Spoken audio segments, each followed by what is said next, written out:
Thank you for downloading the latest edition of BBC Radio's From Our Own Correspondent, the best in news and current affairs storytelling.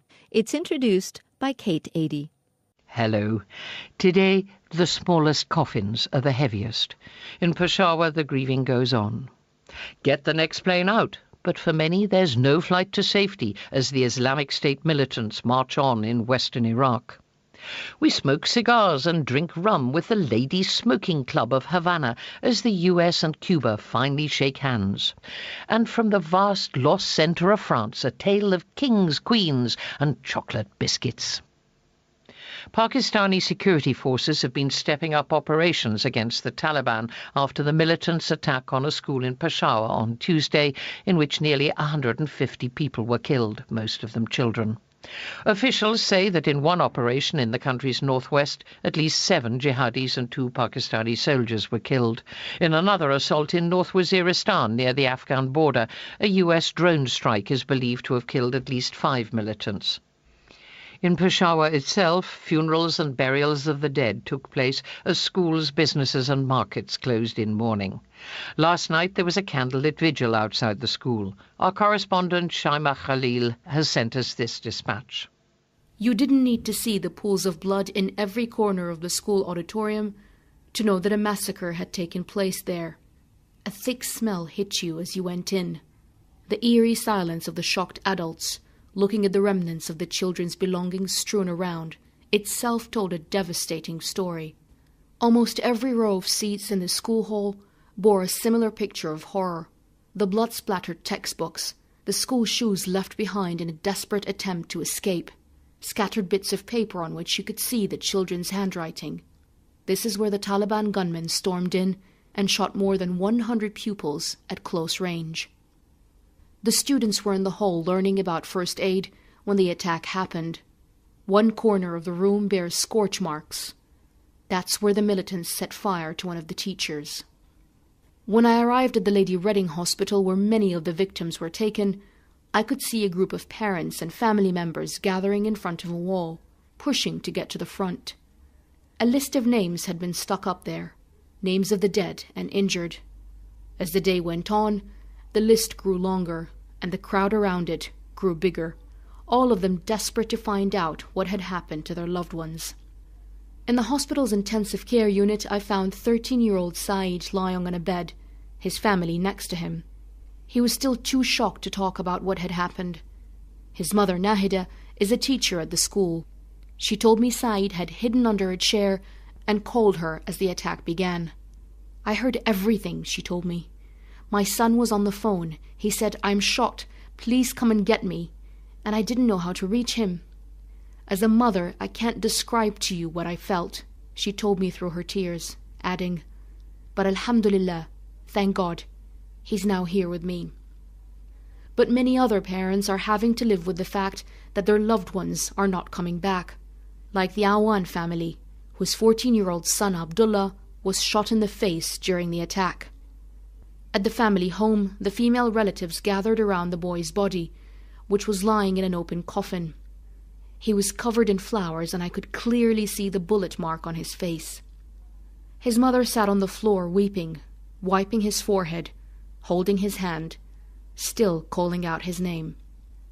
This was a family gripped by grief, wailing relatives, small children looking on in disbelief.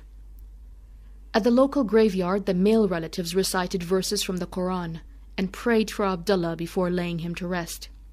He was a top student, his uncle told me. He loved birds. He had a couple of them at home, and one of them laid eggs. He was counting the days for them to hatch. But now he's gone. After the funeral, I talked to the boy's father about his loss. "He's now with Allah," the man said, "and I have to be patient. I don't feel anything now. All these people are around me. They're supporting me. But," he added, "it will hit me tonight, when I'm in bed, all alone." In the days after the attack, the crowds gathering at the school gate grew larger and larger. The gates began to resemble a shrine with roses, marigolds, candles, and placards. There were messages of grief and solidarity. "The smallest coffins are the heaviest," one sign said. "My boy was my dream, and my dream was shot dead. said another. A group of teenagers from the Army Public School was gathering there. They came dressed in their uniforms. Akif Azim, one of the senior students, still had some spots of blood on his jacket. He'd survived the attack, but told me how he'd seen many fellow students die in front of him. "I've been going from one funeral to another," he said. "I haven't slept for 2 days." So could he face going back to school after what had happened, I wondered. "That's why I came here today, dressed in my uniform," he told me. "It's a message to those who carried out the attack.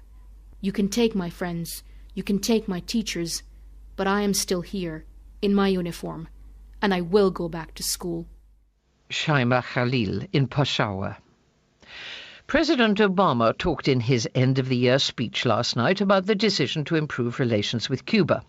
He believes that ending the island's 50 years of isolation won't bring about immediate change. The government in Havana, he said, was still repressing its citizens, but the thaw in relations did provide a chance for a different outcome. The historic move was welcomed in capitals around the world. At a Latin American summit in Argentina, the presidents of Colombia, Venezuela and Peru all praised the courage of Presidents Obama and Castro. But in the United States, senior Republican senators called the move a retreat by America, and some exiled Cubans in Florida reacted with anger and dismay. Barbara Pletasher is just back from a visit to Havana. I'm intrigued by the reaction when I tell people I've spent a month in Cuba. "You must have had a fabulous time," they say dreamily, as if talking about a Caribbean paradise. Well, I certainly had some fabulous moments, such as my afternoon smoking cigars and drinking rum with the Ladies' Smoking Club of Havana to the intoxicating beat of a Cuban band. An embassy Christmas party also comes to mind. The Las Vegas theme with round hanging lamps of colored light reflected in the water of the swimming pool, the bold and beautiful of Havana dancing at its edge, not to mention the flame juggler prancing on the roof above. But I also had many moments of frustration trying to navigate daily life in the Caribbean communist state. It's a world of shortages. Like a hunter-gatherer, I scoured the Soviet-style stores stocked with an erratic selection of powdered and pickled things, and searched out farmers' markets for the best and cleanest fruit and vegetables. One of my lowest lows was discovering the supermarket had run out of porridge oats. One of my high points was finding decent salad greens. I was just as mesmerized as everyone else by the antique American cars still rattling along the streets, but I also learned to negotiate the poorly lit, poorly marked, potholed roads in the new Chinese model that's become even more ubiquitous.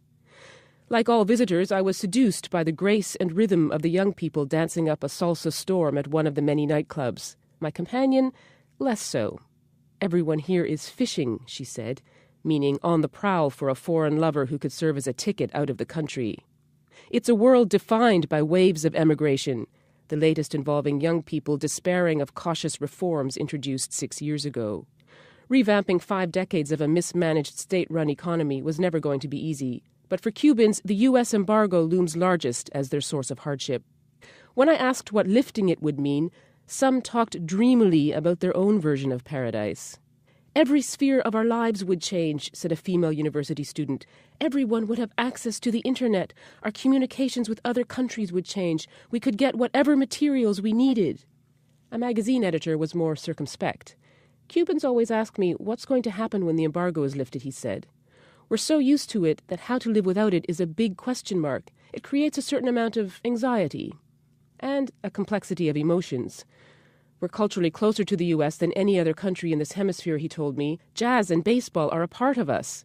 But then he added, "The challenge is whether we could have a normal relationship with the U.S. and keep our independence." A young artist put the same idea differently.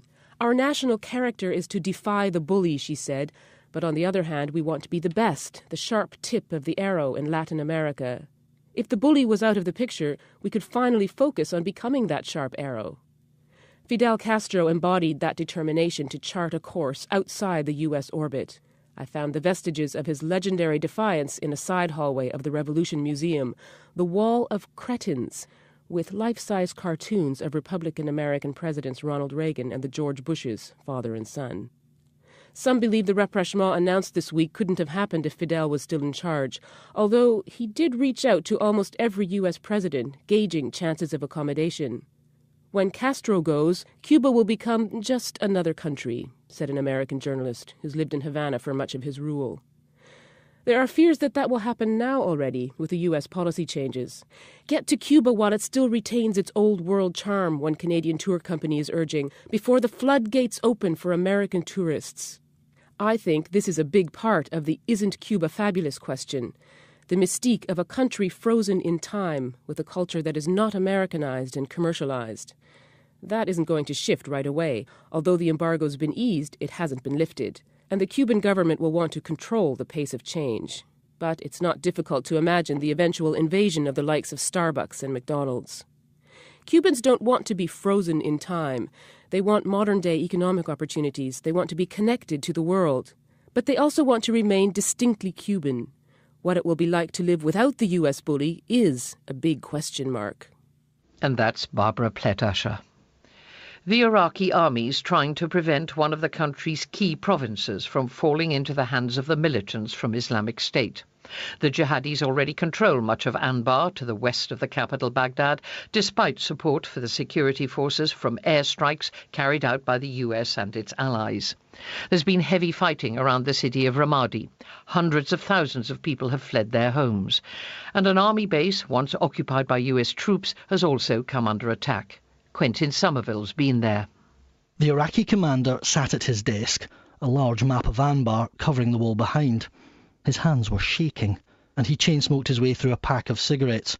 Everything was going well at the front, he said, in the fight with the so-called Islamic State. He looked exhausted and gulped for air.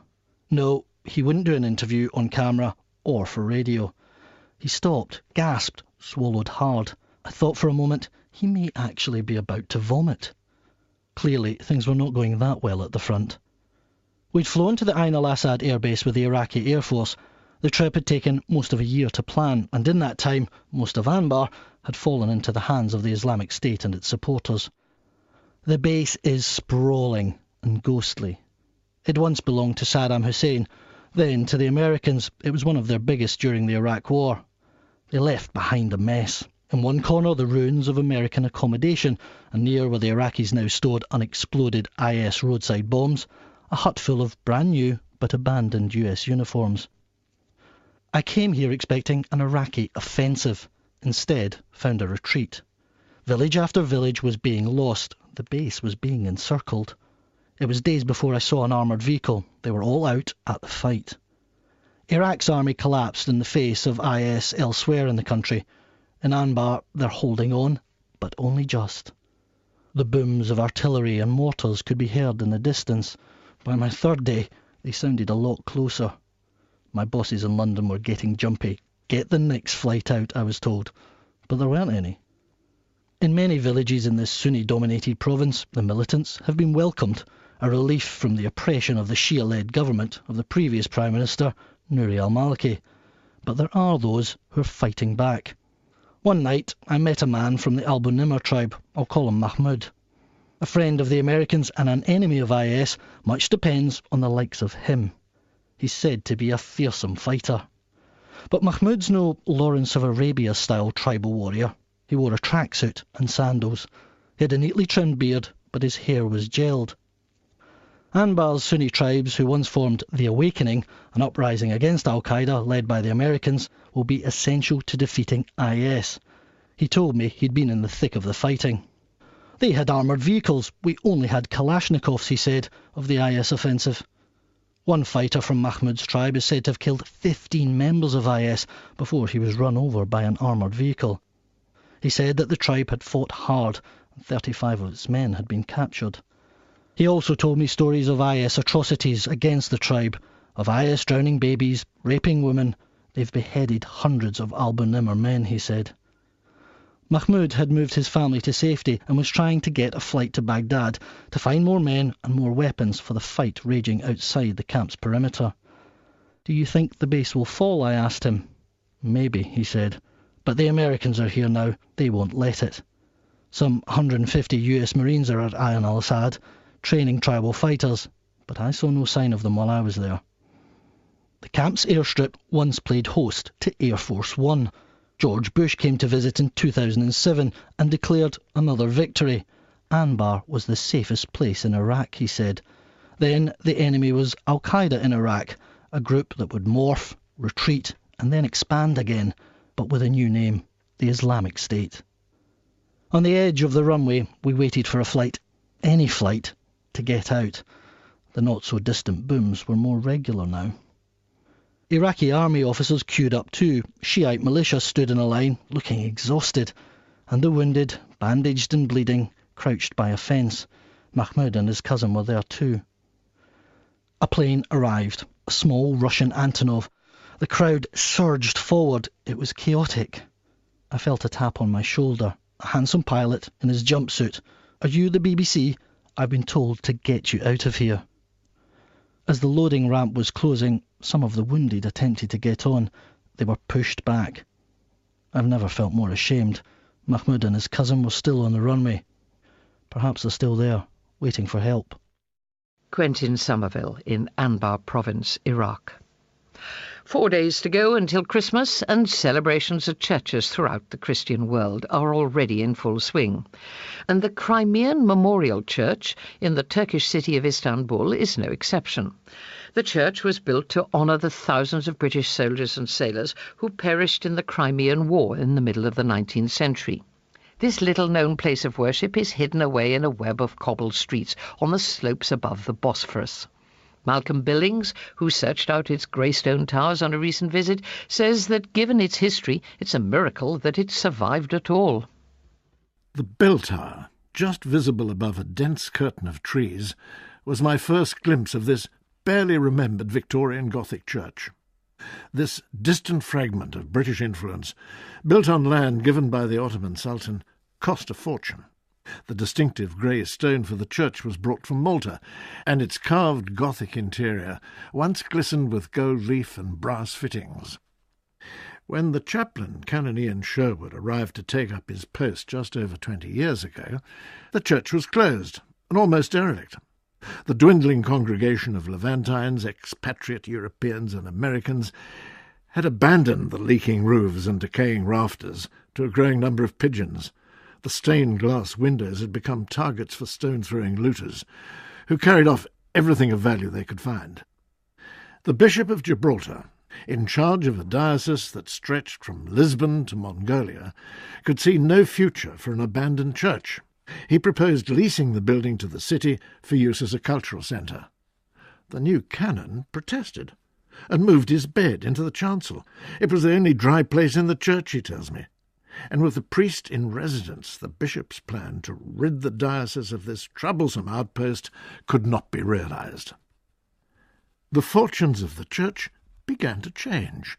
The new chaplain opened the crypt as a sanctuary for asylum seekers, young men on the run from Bangladesh, Pakistan, Sri Lanka and Iran. Many were craftsmen in their own countries, plumbers, carpenters and electricians, who worked for their keep in the church by doing basic repairs. At first the chaplain used his stipend to finance the project, but gradually funds built up from a growing congregation. The altar and rood screen were recreated and rebuilt. Parishioners and friends were models for the saints' figures, newly painted on the screen. Willing children were immortalised as angels. Walking through the nave, Ian Sherwood points to where the huge organ, made in England, was found in pieces, scattered all over the floor. A young African from the cathedral in Lagos reconstructed this, he tells me. These days the church sponsors concerts, lectures, and events such as Turkish rug making. One of the Iranian asylum seekers offers English classes. The others include several young men from various Asian countries who escort me to the west door and down into the crypt. Beds have been fitted in between the columns that support the spacious vaulted ceiling. They look comfortable too. The vestry's been turned into a bathroom and kitchen. They all have jobs to do around the church. Some grow beans and tomatoes in the garden and collect eggs from the ducks and chickens that roam around the compound. One is in charge of the well and the water supply to the church. They take it in turns to cook. These duties make them enough money to buy food and essentials to keep body and soul together. But sitting around a highly polished table in the wooden Shelley-like cottage that serves as a rectory, it's clear that some feel they're living on charity, and they don't like it. These are educated men. One's been to university, and they all had good jobs before they fled. Another was a cashier in a school in Peshawar, before his local church was attacked by 2 suicide bombers. There was huge loss of life, and many of the survivors, he tells me, were threatened and told they had to renounce Christianity and convert to Islam. They talked to me about forged passports and the long journeys overland which finally brought them here to the crypt of the Crimean Memorial Church. A man from Sri Lanka tells me that the army there falsely accused him of being a Tamil spy and tortured him. His journey here to Istanbul, along with his wife and 3 children, took 7 years. And in all that time, he said, on the verge of tears, his children never went to school. Ian Sherwood has seen more than 2,000 asylum seekers come and go since he opened the hostel. Some, after a long wait, have ended up with New Zealand, Australian and Canadian visas. Others, fed up with waiting, have left to take their chances at one or other of the European Union's borders. This year's proved tougher than ever for the asylum seekers, with more than 1 million men, women and children displaced from their homes in Syria. I asked one of the Pakistanis in the crypt what he thought would happen to him now. After a long pause, he said quietly, "I don't know." Malcolm Billings in Istanbul. Now, what better time of year to muse about whiskey and about chocolate biscuits? Have you ever wondered how bourbon whiskey got its name, or Bourbon biscuits for that matter? And what's their connection with the French royal family? Who are the royal Bourbons, and where do they come from? Well, the answer lies in an obscure part of central France, Le Bourbonnais, as it's known. That's where a dynasty of local seigneurs first emerged more than 1,000 years ago, which went on to wear the crowns of France, Spain, Naples, Sicily, and to lend their name to those biscuits. Hugh Schofield has just been off in search of the origins of the Bourbon.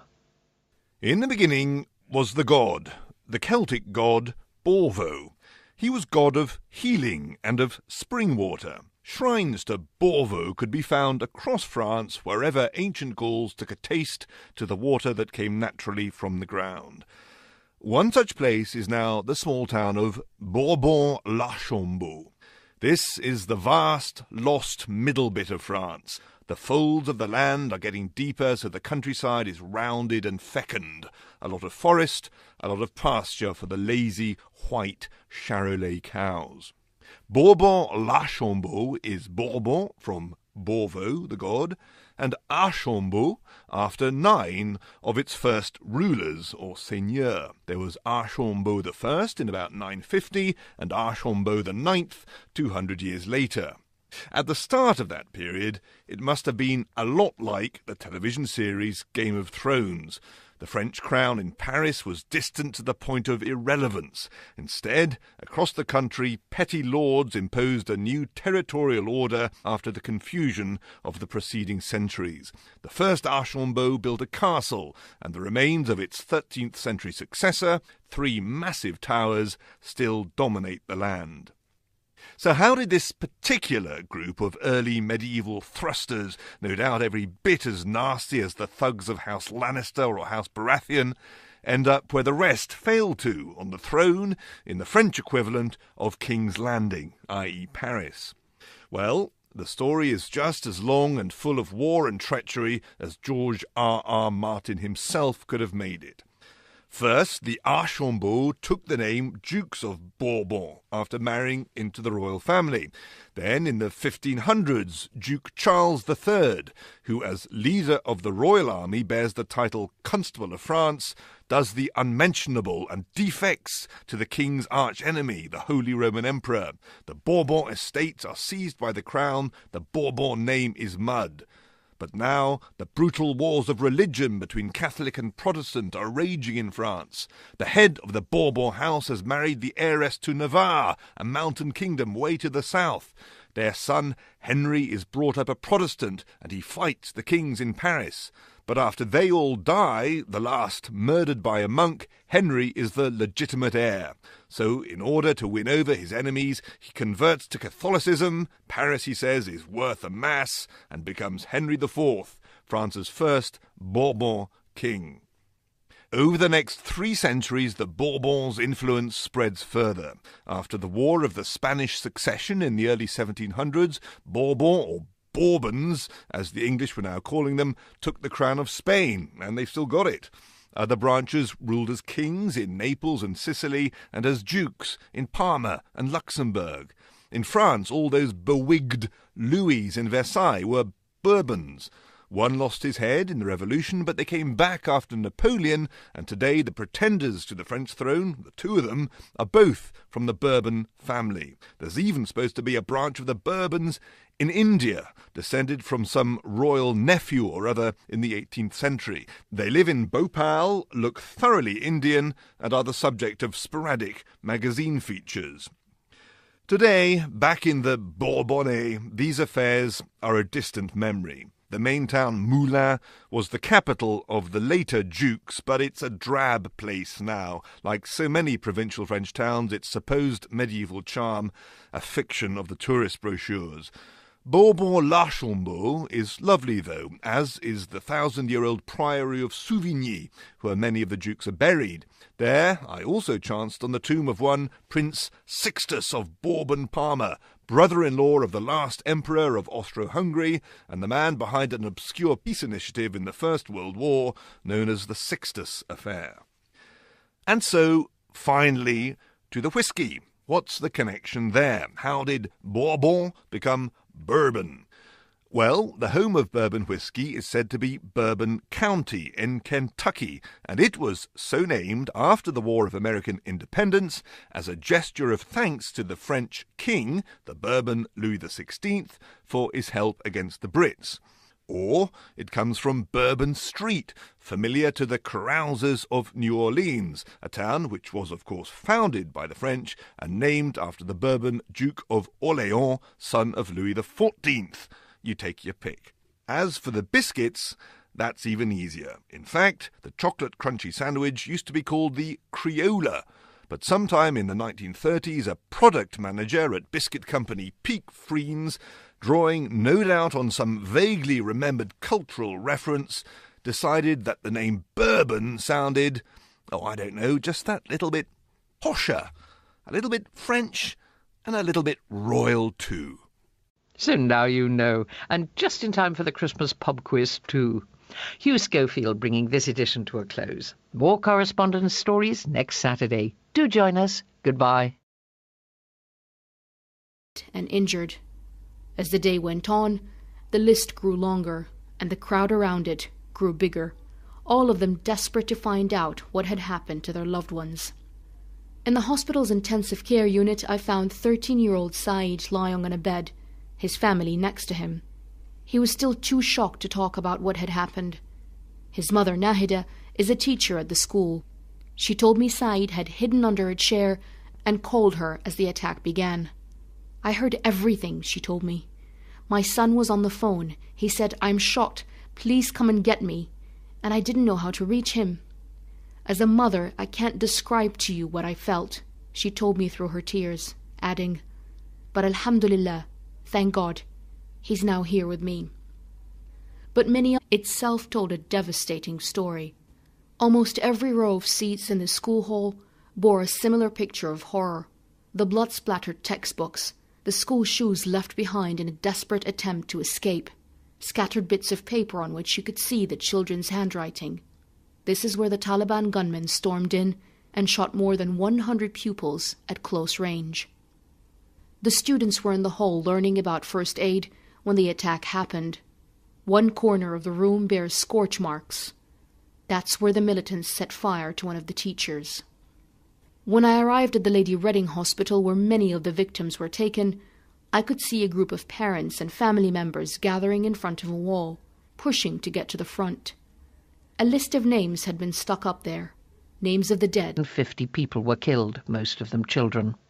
Officials say that in one operation in the country's northwest, at least 7 jihadis and 2 Pakistani soldiers were killed. In another assault in North Waziristan near the Afghan border, a US drone strike is believed to have killed at least 5 militants. In Peshawar itself, funerals and burials of the dead took place as schools, businesses and markets closed in mourning. Last night there was a candlelit vigil outside the school. Our correspondent Shaima Khalil has sent us this dispatch.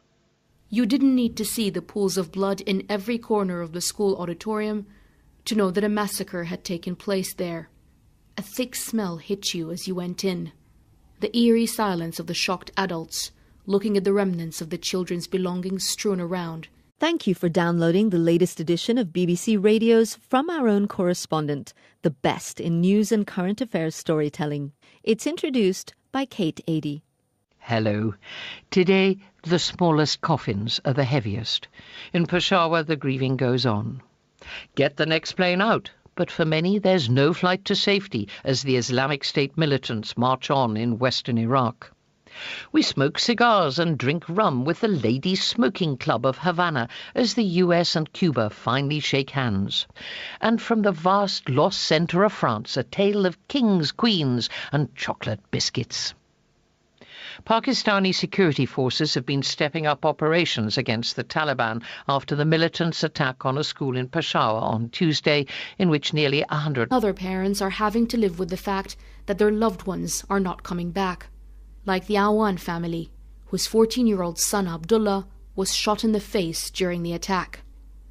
At the family home, the female relatives gathered around the boy's body, which was lying in an open coffin. He was covered in flowers and I could clearly see the bullet mark on his face. His mother sat on the floor weeping, wiping his forehead, holding his hand, still calling out his name. This was a family gripped by grief, wailing relatives, small children looking on in disbelief. At the local graveyard, the male relatives recited verses from the Quran and prayed for Abdullah before laying him to rest. He was a top student, his uncle told me. He loved birds,